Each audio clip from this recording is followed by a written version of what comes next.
د هرات صنعتي ښار کې د خوراکي توکو د جوړولو په یوه فابریکه کې تولید شوي سوسیس محصولات. دا فابریکه چې 2 میلیونه ډالر پانګونه یې کړې 14 محصولات تولیدوي او بازارموندنه یې کوي. برگر و پنیر پیتزا کلا از قبیل مواد فسفوتیک به این کارخانه الحمدلله تولید میشه. ما گوشت مخلوط میکنیم، مواد مخلوط میکنیم، مواد اولیه به زیر عمل‌آوری میکنیم، سوسیس کالباس به این دستگاه جوړ میکنیم. د مسئولانو په وینا دا فابریکه شاوخوا 100 کسانو ته د کار زمینه برابروي او داسې کیفیت لرونکي محصولات تولیدوي چې د روغتیا معیارونو پوره کوي. نسبت به جنسا کم ذهنیت مردم خراب بود، چون قبلا از کشورهای خارجی میامد، معلوم نبود که داخل از اینا چی است، چی پر میشه و چی استفاده میشه.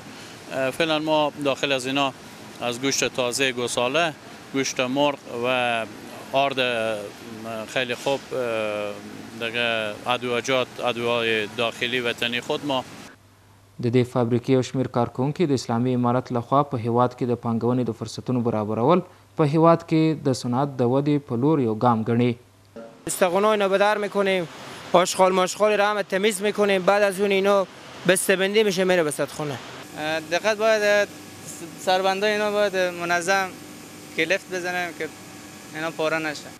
په ورته وخت کې د هرات د صنایعو او کانونو خونې مسئولان وایي چې په دې صنعتي ښارګوټي کې تولید شوي محصولات د کورنیو بازارونو سربیره اروپایي او آسیایي بازارونو ته هم صادریږي.